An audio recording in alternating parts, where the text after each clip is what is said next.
नमस्कार साथियों, स्वागत है आपके अपने YouTube चैनल राहुल शांति फिक्स में। कैसे हैं आप सभी लोग? आशा करता हूँ आप सभी लोग बहुत अच्छे होंगे।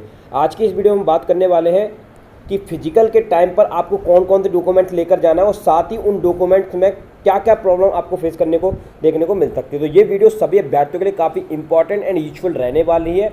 आप में से जो भी अभ्यर्थी यदि हमारे चैनल पर नया है तो प्लीज़ वीडियो को लाइक करके चैनल को सब्सक्राइब कर लेना, ताकि इसी तरह के लेटेस्ट वीडियो आपको टाइम टू टाइम मिलते रहे। साथ ही आप में से जो भी अभ्यर्थी एसएससी जीडी 2025 की वैकेंसी की प्रिपरेशन कर रहा है तो उसके लिए one of the best book क्या रह सकती है, पहले उस पर डिस्कशन करें। आज हम बात करेंगे एसएससी जीडी 2025 की। यदि आप वैकेंसी की तैयारी कर रहे हैं तो आप मैथ की बुक ढूंढ रहे हैं कि एक अच्छी बुक हमको मिल जाए जिससे हम मैथ की घर बैठे अच्छे तैयारी कर सकें, तो आप लोगों के लिए one of the best book रह सकती है चक्षु पब्लिकेशन की, जैसा कि आप यहाँ पर देख पा रहे होंगे 2025 की भर्ती के लिए।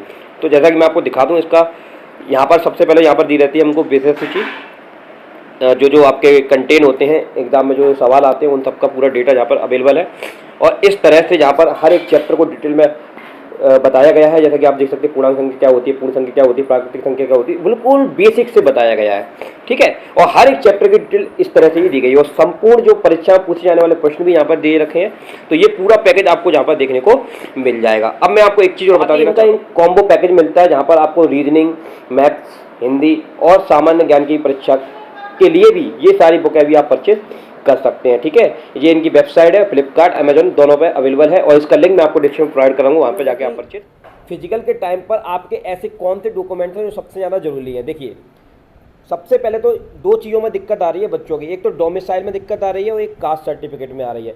अब बच्चे बहुत सारे कंफ्यूज है कि कास्ट सर्टिफिकेट लगेगा कि सेंट्रल कास्ट सर्टिफिकेट लगेगा। तो सबसे पहले तो मैं आपको एक बात यहाँ पर क्लियर कर देना चाहता हूँ कि जो आपका कास्ट सर्टिफिकेट होता है, जैसे ओबीसी हो गया, आपका ईडब्ल्यूएस हो गया, तो ओबीसी की अगर हम बात करके चलें तो ओबीसी का जो कास्ट सर्टिफिकेट होता है वो नॉर्मल नहीं होता, क्योंकि ये सेंट्रल की वैकेंसी है। तो आपका जहाँ पर जो कास्ट सर्टिफिकेट लगेगा वो सेंट्रल का लगेगा, जो कि 3 साल के लिए वैलिड रहता है। अगर उससे पुराना होगा तो आपका अमान्य कर दिया जाएगा। ठीक है ना, तो आपका ज़्यादा पुराना नहीं होना चाहिए। अगर वो क्रिशियल डेट के बाद का है तो आपको दिक्कत आ सकती है। अब ये पूरा डिपेंड करेगा, जो वहाँ पर डीएम करा रहे होंगे, डॉक्यूमेंट वेरिफिकेशन वगैरह करा रहे होंगे, तो वो उन पर डिपेंड करेगा कि आपको अलाउ किया जाए या ना किया जाए।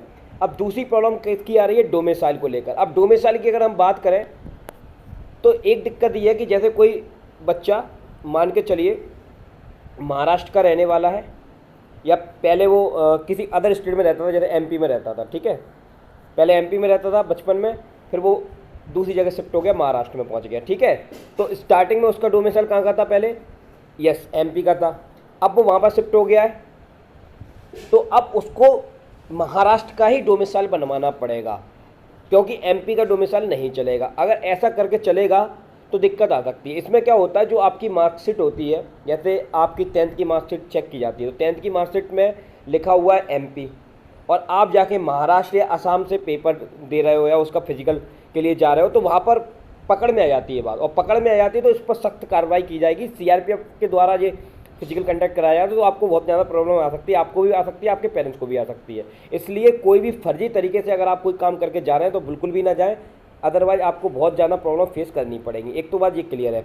अब दूसरी चीज़ जहाँ पर ये हो सकती है कि डोमिसाइल को लेकर, कि अगर आप एक्चुअली में एमपी से असम में पहुँच गए हैं तो आपको असम का ही डोमिसाइल लगेगा।